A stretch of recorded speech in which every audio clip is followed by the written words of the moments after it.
मेरे अत्यंत आत्मीय मित्रों, नमस्कार। आज 4 जून 2019 है और आज के इस AFEIAS.com के लाइफ मैनेजमेंट में मैं डॉक्टर विजय अग्रवाल आप सभी का हार्दिक रूप से स्वागत करता हूं। फ्रेंड्स, आज के इस लाइफ मैनेजमेंट में मैं आपसे इस विषय पर बात करने जा रहा हूं कि जब भी हम किसी भी काम की शुरुआत करने के बारे में सोचते हैं, चाहे वह काम बिल्कुल ही नया हो या ऐसा हो कि पहले से हम करते आ रहे थे लेकिन किसी वजह से हमने उसे बंद कर दिया, फिर से हम उसे शुरू करना चाह रहे हैं, तो शुरू करें कब? यानी कि अगर हम अपनी बोलचाल और अपनी परंपरा और अपने ज्योतिष विज्ञान की भाषा में कहना चाहें तो हम इसे ही कह सकते हैं कि शुरू करने का मुहूर्त कब होना चाहिए।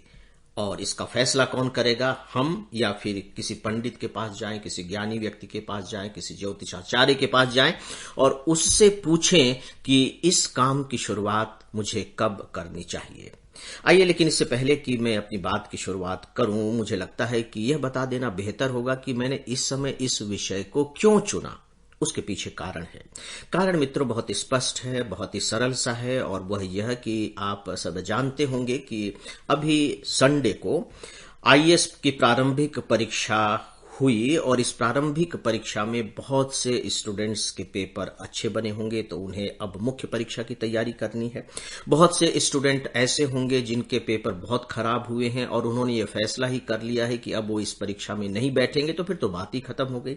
और बहुत से स्टूडेंट ऐसे भी होंगे जिन्हें लग रहा है कि नहीं नहीं कोई बात नहीं, इस बार तो पेपर खराब हुए हैं लेकिन अब मैं बहुत अच्छे से मेहनत करके अगले साल की परीक्षा में बैठूंगा। तो स्वाभाविक है कि वो अब उन्हें निर्णय लेना है कि वो कब से अपनी तैयारी की शुरुआत करें।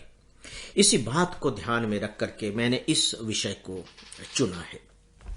आइए अब इस विषय पर कुछ बातें करते हैं। देखिए, अभी मैंने एक शब्द का प्रयोग किया था, मुहूर्त। हम जाने कि दरअसल मुहूर्त का मतलब होता क्या है।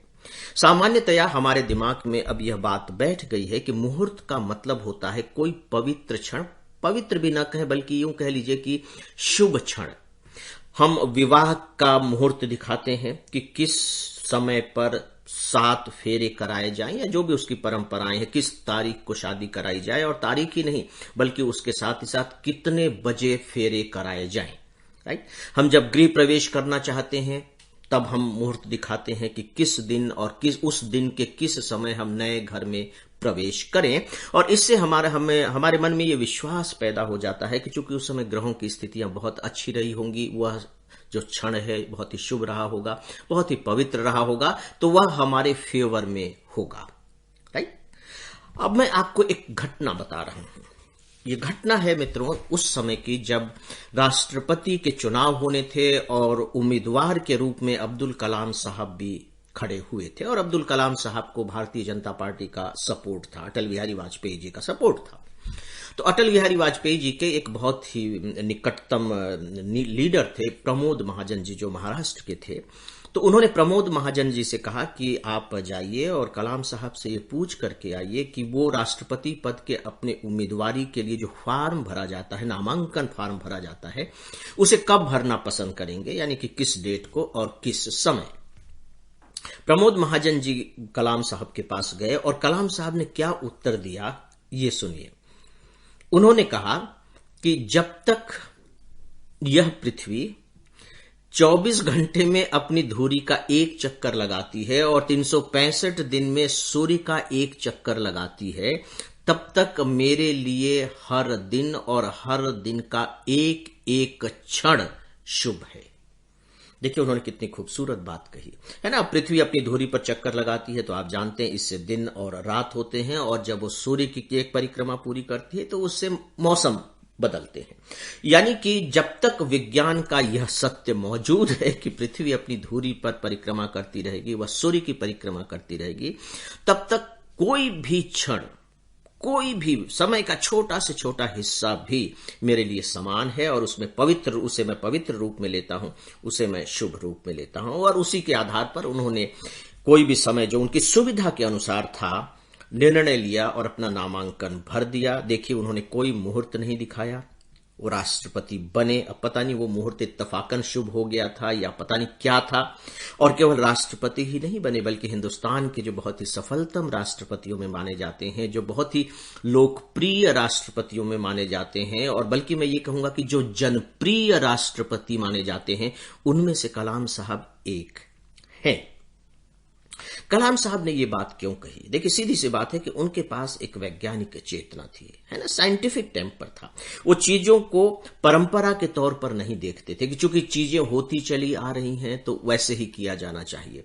वो उसे वैज्ञानिक रूप में देखते थे, एक विज्ञान के तहत देखते थे कि उसका प्रयोग किया जाना चाहिए, उस पर विचार किया जाना चाहिए, और प्रयोग और विचार करने के बाद यदि लगता है कि नहीं यही सही है तो फिर उसे किया भी जाना चाहिए। क्योंकि हम ऐसा नहीं कह सकते कि हमारी जितनी भी परंपराएं हैं वो सारी की सारी अवैज्ञानिक है, या किसी भी समुदाय या राष्ट्र की जो परंपराएं हैं सभी परंपराएं अवैज्ञानिक नहीं है, लेकिन ज्यादातर परंपराएं, चूंकि अब समय बदल चुका है, परिस्थितियां बदल चुकी हैं, तो अब वे परंपराएं भी अपना अर्थ खो चुकी हैं। तो हमें उनका विश्लेषण वैज्ञानिक तरीके से करके और फिर विचार करना चाहिए कि हम इसे अपनाएं या नहीं।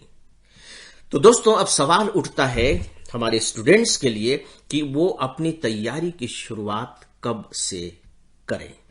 अब मैं आपको एक दूसरा उदाहरण देना चाहूंगा। दोस्तों, क्या आपको नहीं लगता कि अभी हम जिस समय में रह रहे हैं और इस समय में जो कुछ भी हो रहा है, जितनी भी घटनाएं घट रही हैं, मूलतः इतिहास ही लिखा जा रहा है? और क्या है, हम जिस काल में रहते हैं उस काल के हम इतिहास को पढ़ते नहीं हैं, हम उस काल के इतिहास को देखते हैं। हम उस इतिहास के गवाह होते हैं, और गवाह ही नहीं होते कि हम तटस्थ होकर के देख रहे हैं, बल्कि सच पूछिए तो हम उस इतिहास में शामिल होते हैं। अब ये बात अलग है कि उस इतिहास में हमारा नाम दर्ज होता है या नहीं होता है, लेकिन कालखंड में तो हम शामिल हैं। तो अभी एक इतिहास लिखा जा रहा है, हर समय इतिहास लिखा जाता है। अभी जो चुनाव हुए हैं लोकसभा के, तो क्या आपको नहीं लगता कि इसमें भी एक इतिहास दर्ज है, या यह भी इतिहास का एक अध्याय बन सकता है?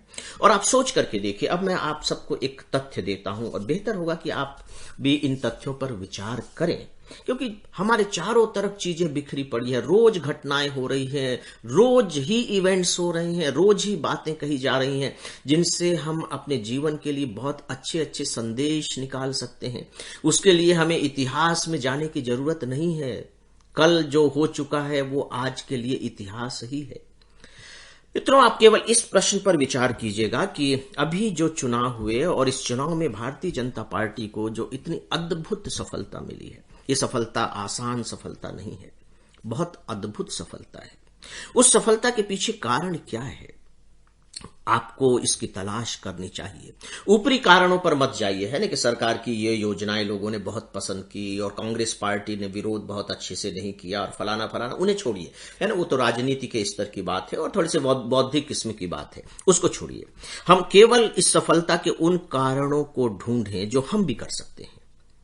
यानी कि चुनाव का जो पूरा का पूरा अभियान तैयार किया गया वो किस तरीके से किया गया, और इसमें चूंकि हम शुरुआत की बात कर रहे हैं तो आपको थोड़ा सा ये देखना पड़ेगा कि चुनाव तो 5 साल के बाद होते हैं, लेकिन चुनाव की तैयारी कब से कर दी जाती है? तो आप पाएंगे कि जैसे ही नरेंद्र मोदी जी और अमित शाह की जोड़ी ने 2014 के चुनाव जीते थे, उसके बाद से ही 2019 के चुनाव की तैयारी उन्होंने शुरू कर दी थी। आप पाएंगे कि वो तैयारी शुरू हो चुकी थी। इसका मतलब हुआ कि आपको शुरुआत कब कर देनी चाहिए। सीधी सी बात है कि जैसे ही एक अभियान पूरा होता है, चाहे सफल हो या असफल, उसके पूरा होते ही अगले ही दिन, अगले ही क्षण हमें दूसरे अभियान की शुरुआत कर देनी चाहिए, और वही मुझे लगता है कि हमारे लिए सबसे शुभ मुहूर्त होता है, हमारे लिए वही सबसे पवित्र क्षण होता है। तो मित्रों, आज के लाइफ मैनेजमेंट में बस इतना ही। दोस्तों, कल ईद का त्योहार है, बहुत ही खुशनुमा त्योहार, मिलन का त्योहार। कल गस्टेड हॉलीडे रहेगा, तो पहली बात तो यह है कि कल मैं आप लोग सबसे लाइफ मैनेजमेंट के ऊपर बातचीत नहीं कर सकूंगा, आप सबसे फिर मुलाकात होगी। लेकिन इससे पहले कि मैं आप सबसे इजाजत मांगूं, आप सभी को मैं ईद की पूर्व बधाइयां देना चाहूंगा। उसे स्वीकार करें, अपने हृदय को उदार बनाएं और मित्रता के बिल्कुल आप यूं कह लीजिए कि मीठे मीठे शरबत से भर डालें। आप सबको ईद की बहुत बहुत पूर्व बधाइयां। मित्रों, मेरा अभिवादन स्वीकार करें। नमस्कार।